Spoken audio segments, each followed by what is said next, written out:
is going on, hobby family? It is your boy K-Dub. This is K-Dub's High Five, and we are back fresh off the National. A little bit of a hangover, but I got one dude I connected with at the National. He is literally a jack of all trades when it comes to the hobby. He's with Roadshow, he's with Arena Club, he's with the National, and I'm sure he's going to say a million other pieces to the hobby that he's connected to. He is John K, basketball card guy on Instagram. How are you doing, John? Doing great, man. How are you? Oh, I'm doing fantastic. I feel like so blessed that I'm like kind of virtually in the room that you are showing me right now because like this is like all my 90s dreams coming true right here. So, how this is going to work, man, I got 5 questions. They're all hobby related. I'm going to throw them at you one right after another. Ready to take on the high five? Let's do it. All right, man. First question. Basketball card guy on Instagram, John K. Walk us through a little bit who you feel like you are when it comes to the sports card world, or more specifically, the hobby, the social media hobby. Absolutely. I mean, look, it has been a passion of mine since I was a kid, a part of my life since I was a kid, truly a hobby. We call things a hobby because we enjoy doing them. We enjoy doing them with other people, with friends. You have likes, getting out there. And truly, like, this is my escape from the daily work. Mhm. And I've had it that way since I was a kid. Unlike some others, I've kept it all along. Like I never really stopped collecting. I didn't like stop and get back into it. There were portions of my life where I had less money, so I collected less. Of but course. but I never stopped. And it's something that's always been a joy, and I just like spreading that joy to other folks too. I love seeing people open their first packs. I love seeing people trade for cards that they love and just really form their own collections. Mhm. I think that even though there's a ton of stuff behind me here, there's like a story behind every card. Yes. And every card kind of, I always like to say it encapsulates something, whether it just be a picture from a particular game or the fact that you like a particular player, or it can link you back to a memory of pulling Mhm. that card, a Yes. memory of trading your best friend for it, a memory of getting it at a game or in a restaurant. You open up a pack at McDonald's and pulled a Michael Jordan card back in the day. Like those are all kind of like encapsulated memories that I feel like are embedded like virtually inside of all these pieces of cardboard. For sure, for sure. Now, you are a basketball card guy on Instagram. Like, Yeah. obviously, you haven't, this isn't like new to you because there's no numbers, there's no digits that follow it.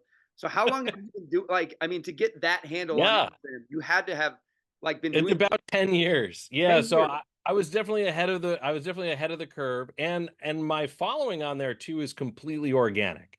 I've Mm, never done a giveaway where I'm telling people, "Hey, you got to follow me to be entered in." I never do any of that kind of stuff. I don't buy followers. I don't do any of those kinds of things. mm, And what it's led to is just a really great community of people who have that same joy for basketball cards. yeah. You know what you're going to get with me? You're going to see a lot of Fair. great basketball cards. You'll see basketball players. You'll see some stories behind those cards. Mhm. I do collect a little bit of celebrity autographs and things like that too that I'll mix in. But by and large, if you love basketball, like it's an account that you can follow that way. And it's the same way I follow other accounts. Folks reach out and they go, "Hey, can you do follow for follow?" And I'm like, "Dude, you don't even have to follow me. If you have cool stuff that I want to look at, I will absolutely follow you." Absolutely. And that's what I love about Instagram. Absolutely, absolutely. Well, let's talk a little bit about your collecting, man. You said, you're a collector. So when you think about sports cards as a whole, who would you credit as some of your biggest influences in your collecting? Sure. Well, my dad was probably a number. He's the one that got me started, which a lot of folks have that father figure that, early on. My dad had a whole collection of 1959 to 1963 baseball cards when Okay. I was a kid. And when I was about 9 years old, he gave me the collection. And so it was in a shoebox, a red shoebox, and opened it up, started going through. My mom was like, "I think these things might be valuable. Maybe you should get like a price guide, and maybe you should like, don't they sell cases?" And so I was like, "Sure." So between the two of them, I had this great collection. I started to value it. I started to learn how to take care of cards when I was a kid. And sure enough, there were couple Mickey Mantles in there that were significantly valuable, and Billy Mays and Sandy Koufax and Wow. folks like that. But honestly, like those players didn't resonate with me because I never watched them play, and so it wasn't a kind of thing where it was like, oh yeah, the part we talked about, like it linking to a memory from the past, or I didn't have that. I have the memories of my dad, who's still alive, my dad who had these cards and everything, and I could see the joy on his face, when talking about the cards and those things, but I didn't have any personal linkage. And so it was shortly after I got those cards that I realized they also made basketball cards, Okay. and that I could then have that link, to Yes. those. And so, I just started collecting. I visited some local card shops. We had a really big show that went on at the Westchester County Center in White Plains, New York, about half an hour outside of New York City. Great show there, 400 tables, like Wow. amazing. So got to really see and get introduced into cards, got to learn really about a market. I wasn't like into the stock market or anything like that as a kid. I'm still not actually. Like it's not a market I understand as much as cards. Sure. But cards are a way that you kind of understand how things go up and down in value and how different desires will bring different interest into those. Mm. And so just did a lot, just did a lot of collecting back then. And it led to my first retail job ever. I was a night manager at a card shop in Mount Kisco, New York, Okay. as a kid. And what a great! I was closing up the shop at night. It was in a small mall, and I still have a photo. Actually, the center one on my wall there is me from back then behind the counter, and it's just incredible. Like Different I times back pinch, then. yeah, man. But I pinch myself. I look at this and I just think, like, man, the 14-year-old self of you back then, if he could only know that he'd be able to meet athletes in the future, do Yeah. all the things that I've been able to do, in the recent last few years, like Mm. he'd be super excited about what was to come. Oh So yeah. You'd be closing up that shop with pride. exactly. Exactly. I'm just thinking of a 14-year-old kid closing up a card shop in the at night. That's like unheard of today, you know? So No, it wouldn't happen now. Nope. different It world back. was. It was. Look, I rode my bike to that shop, and it was several miles away. That is, Like a yep. lot of things are different now. There's a comedian, I think it was Lewis Black, who said, who once said how messed up the world is today. That it used to be that if you got locked out of your house, you could still get water because you used to drink it out of the drinking hose. But now everything's got to be bottled water, and it's like you can't even do that anymore. Oh my goodness, too true, too true. How the times have changed. Well, this is one that I'm excited about, man. I mean, I'm looking behind you. I'm seeing grails on grails for myself and probably other collectors who watch this. But for you, when you think about the card, the Grail card, what is that card and why for you? So I don't have it on me, but I do have it. It was on the cover of Basketball Card Fanatic a few months back. It's my Michael Jordan limited logos, Oh, wow. 2006-7. I love the picture of him because he's smiling. Yeah. I love the patch because it's just so nice. I mean, it's Is so that nice. is that the card? That's my card. Yeah, that's a picture of my exact card. Oh my gosh. Yep. And then the autograph, bold and blue. Yeah. I loved this card from when it first came out. It just had everything going for it. Looks like an award. I mean, it just Yeah. looks so, the It- design of it's my favorite exquisite design out of all of the years. hmm. Um, and it was at that White Plains card show. Shout out. Let's About go. 10 years ago. Yeah. And I'm still going to it since I was a kid. I Yeah. still go. It's going on next weekend. I'll be going again. Like it's something that it's just a great show. A lot of stuff turns out at it. And it turns up there. And this card, like, it just spoke to me. It had all those design elements, the game use patch, the autograph, my favorite player of all time. Like, Yeah. and so I bought it years ago for a fraction of what it sells for Sure. today. Yeah. But at the time, and it still remains the most expensive card I had ever bought. And Mm. wrapping my head around that as a around spending thousands of dollars to purchase a card to me was just like it was a tough hurdle to cross. It was Mm. like a mental barrier that I had. I'm so glad I did, in hindsight. But I remember at the time it was like it was a moment in time. I was like building out my business, and I was like, this is something I'd buy to celebrate a big milestone, but I'm not there yet. Mm. But I might not have the chance again in the future. And as it turned out, the gentleman that I bought it from had four of them, four different ones. I picked my favorite, but he had four of them. And all the other ones sold, and all of the ones have since resold and resold and resold and have gone up in value. Mm.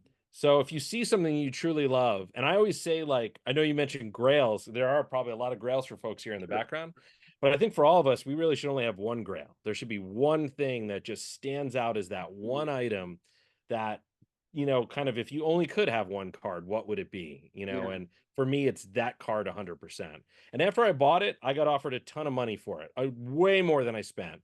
And I remember talking to my dad about it. My dad being like, "Oh, like immediately thinking the logistics, like, are you going to get cash? Is this going to be a wire transfer? Is it like a suitcase of money? Like, how's it going to happen?" But then he said to me, like, the most important thing, and I've said it to so many other people since, and that was, he's like, "John, if you sell this card, are you going to be trying to get another one?" Mm, And without skipping a beat, I was like, "Well, yeah, of course. It's like my favorite card I've ever seen designed. I love it." And he's like, "So then why would you sell it? Because like, do you think you're going to get it for cheaper than mm, people are offering you now, or do you feel like it could even be more expensive in the future? mm. And if you love it that much, why even let go of it for any amount of money?"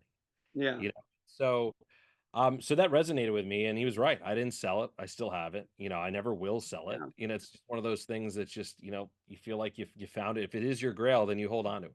That's how I I feel. So I love how you said it. It's one card, right? Your grail is one card.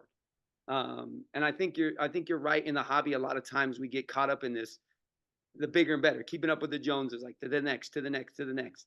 Now, my friend, you have the ultimate grail. Like, I mean, that card's in my collection. Of course, I'm not, but I hear exactly what you're saying, and I think you yeah, have to find what's yours. Find the one for you, and yeah. once you have that, that's it. And you can work towards it. Yeah, Look, I saw that card for years at the yeah, shows for years, and I couldn't mm, afford it. I didn't want to like at the point I could afford it. I was like, it's too much money. I can't spend that money. mm, There can It doesn't mean you have to get it today yeah, just because for you've sure. identified what it is. Yes. A lot of people, their grail is a Jordan rookie card, and Mhm. some of them it's a Jordan rookie card in a specific grade or Yeah, perfectly centered or just like for yourself, figure out what you want. That's what I yeah, always say. Like that's really narrow it down to that. And then don't feel like it has to be what everybody else wants. for And sure. don't take the opinion. Like there are tons of people that will tell me that is not the best Jordan exquisite card. And I know it's not the most valuable exquisite card Mm, that Jordan ever made or any of that, but it doesn't change how I feel about it. sure. We all have opinions, so 100%. 100%. So agree across the board, my friend, including agree that that is the one of the prettiest Jordan patches, I we think. shop at the same apparel shop, by the way. It's Oh, a roadshow card. we rep for the brand. So, all right, man. Well, let's talk about ripping, man. Let's Yeah. think about all the product boxes that have been in the course of the history of the hobby. You can grab one off the shelf to rip. What box are you going to rip and why? I see. I would go back to either EX 2000 to it would be a 90s product for sure. Let's go. Um, Keep talking. Flair, I loved anything that Fleer made. I mean, they had some of the coolest inserts, Yeah. everything from the lenticular three-dimensional cards to Mm, just the way die cutting was being done. Upper Deck, was really pushing the limits yeah. with the holograms. I think about SPX. That's Yes. just that really awesome first set ever with one card per pack. I mean, you Yep. think about that, how that changed. Yep. Now we see a lot of that kind of stuff, but like just the fact that you can move the card and watch Michael Jordan like wink at you on Yes. the card, Yes. like what cool technology, like so any of that stuff, the motion cards from Kodak made some of it. I'm trying to Sports flicks. view. Yeah, they were sports like they're those ones that you Yes. rotate Yeah. and you Yeah. could Yeah. act I don't. they had like video in them. You're like, what Yes. the heck am I Yes. looking at? I love all that stuff. I would say probably a good box of like Flair or Mm, Fleer. Um, like you're not gonna like a lot of people go for those today and like they're looking for like they'd say, oh, I want to open up Fleer metal and hope to get a precious metal gem. yeah. You don't realize how difficult those things are to pull. Hmm. But like if you just open up a box of Fleer or Flair, like you get some sick inserts and Sure. stuff that don't have to be super valuable, but are really impactful. Half of my case, like over there, my have my Jordan case is just Fleer inserts that Yeah. Yeah. range in like $50 up to maybe 300, but like Yes. they're just so cool looking. So That's what I loved about walking the floor of the National was I'd forgotten a lot of those inserts from the mid 90s to like 90, 95 to 97 MJ inserts. There's just so many good inserts from that time period. And like you said, they're not, astronomical, gonna, get you a Tesla, but right. they are beautiful cards. And the Yeah. quality of time that they put into making those cards, man, you can't say you don't appreciate that about It 90s. shows. Yeah. Yeah, and some of the tech was just so good, Yeah. like I have I collect a lot of the EX stuff, EX 2001, Yeah. EX, and that kind of stuff. I actually have, I can try and get it out later. We could cut in B-roll if you edit in B-roll, but I have an uncut sheet of EX that is insane. Oh And, man, and I need to frame it. I mean, I don't have you can see like I have limited wall space. It's already filled, mm, but it was one of the coolest things I've ever seen because it, as an art piece, it's yes. got so many layers and clear plastic and gold foiling and like, it's just so cool, And so Yeah. that kind of stuff to me, like you said, like they just did such a good job with design and execution Mm. of it that yeah, I mean you just have to appreciate it. It doesn't really matter the value. The base cards in EX that are only worth $2 or $3 look cooler than some of the most expensive cards you can get in a pack today. I think about that. So I think about that with Flair all the time. Like yeah, Flair cards were so like yeah. the shine, the glimmer. I mean, it just Thicker. image Yeah. the image work, the tool pictures. Just I mean, yeah, just beautiful, beautiful cards. So I mean, we Totally. could talk about '90s all day, man. As they did it right in the '90s. They So did. well, let's talk about a little bit about the hobby. Obviously, you got your foot in a lot of different spaces in the hobby. But as you think about, especially like coming off a national, Yeah. the first Fanatics Live event coming up, like Yeah. what are your thoughts on the hobby moving forward into 2024, 2025 and beyond? Like what's kind of going through your brain as far as the hobby goes moving forward? I mean, event wise, I think we're seeing more events than we've ever seen, ever. Even the last boom in the '90s, we never saw this many card shows. Mm, They're like, it's a problem now where even locally, I have to decide each weekend what card show I'm going to. yeah. Like, there's that many shows. Mm, Then you've got these big shows that are destination shows like the National, like yeah. Fanatics Fest, like Burbank, like Dallas. Yeah. I haven't been to Dallas or Burbank yet. I haven't been to either of those shows yet. Mm, But that's only because there's so many other shows. yeah. And so I think there's a tipping point at some point where um I think we get to that point where it's like, you know what, we can't really have a travel show twice a month every month or even every month. It just seems Yeah. to be too much for the average collector or even above average collector to kind of get there for all those things. Mm, I think the National has been the staple for so long because it was the one show that everyone planned. That's the one I'm going to go to, I know for sure, each year. And I'll yeah. meet all of my friends there because everyone's going to it. Hmm. I heard leading up to this last national that this year that wouldn't be the case, that a lot of people are saying, well, I might go to the Fanatics thing instead, or well, I might go to Burbank because it's like a week after that. And I might go to this other show. Or I've been to so many Dallas shows, I don't feel like I need to go there to pick anything up. I heard a lot more of that. But then when I was actually at the national, most of those people showed up anyway. So, Okay. like I don't know, it's talking out of one mouth, and Yeah, and I got you. I think the national remains that staple of just that predictable place. I don't think I was chatting with folks online about this recently, a big discussion back and forth in comments on an Instagram piece, but someone was arguing that they think maybe the national needs to either change or it won't succeed in the future. And I was like, I don't think that's the case. I think the national has this Yeah. appeal.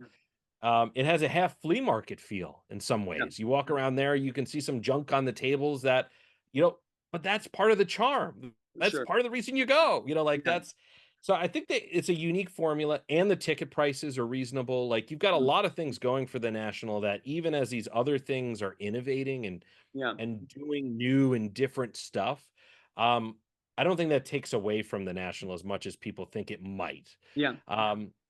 But at the same time, I think a lot of these new things are cool as heck. Like hearing about some of the stuff that's going to be going on at Fanatics Fest this Yeah. weekend. Tom Brady's going to be throwing passes to kids for an hour.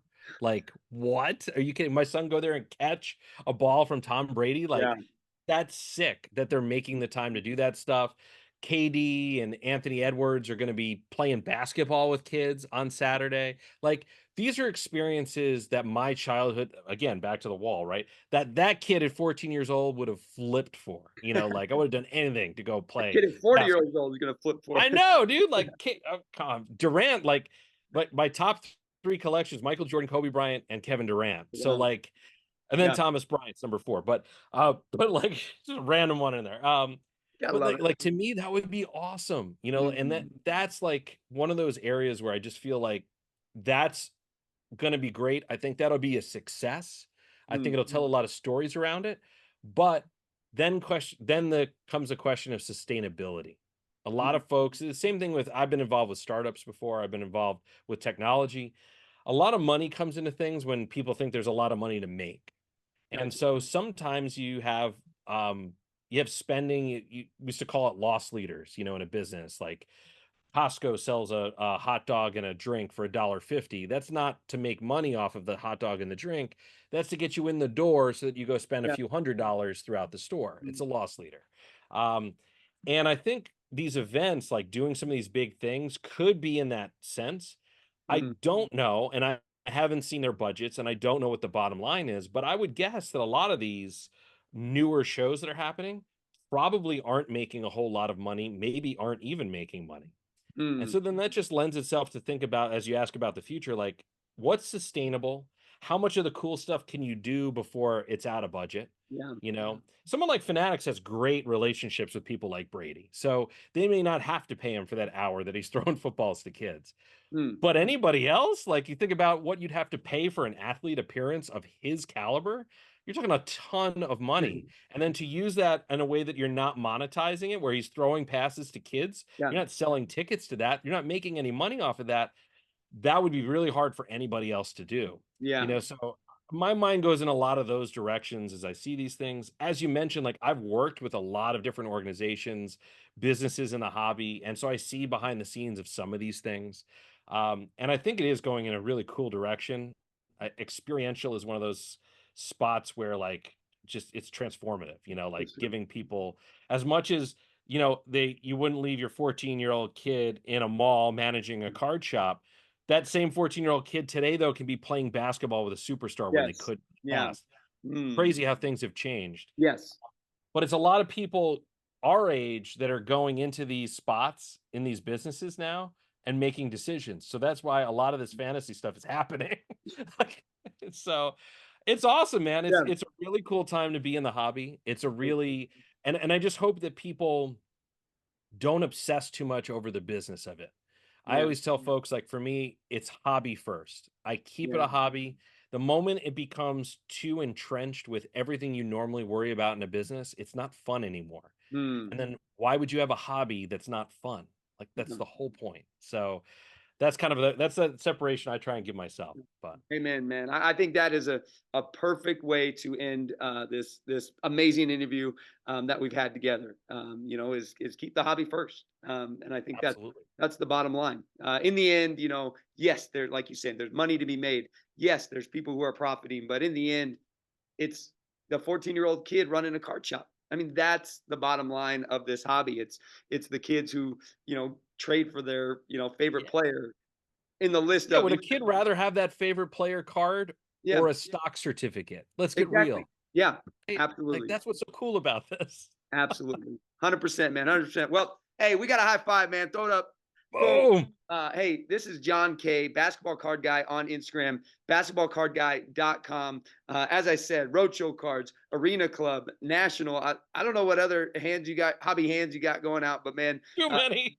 the guy does it all. So make sure you check him out. Also, please subscribe to the channel, DizzyDub1, and follow me on Twitter or X at Mr. K-Dub. Shout out to our High Five endorsers, Midwest Box Breaks, and LJ's Card Shop. John, this was so great, man. I'm so Thanks, man. thankful that the legend Jimmy Mahan connected two guys like He you and me did. together because that's just what legends do, man. So thank Part you. of the hobby. It's part of the Yeah, hobby. That's it's the the best beauty part. of the hobby. In the world we live in today, where we can connect like this virtually, when you're in New York and I'm in Washington State, so pretty cool. Amazing, man. All right, man. Well, y'all be the good. John, thanks again. Take care. We'll catch you guys next time on the next High Five.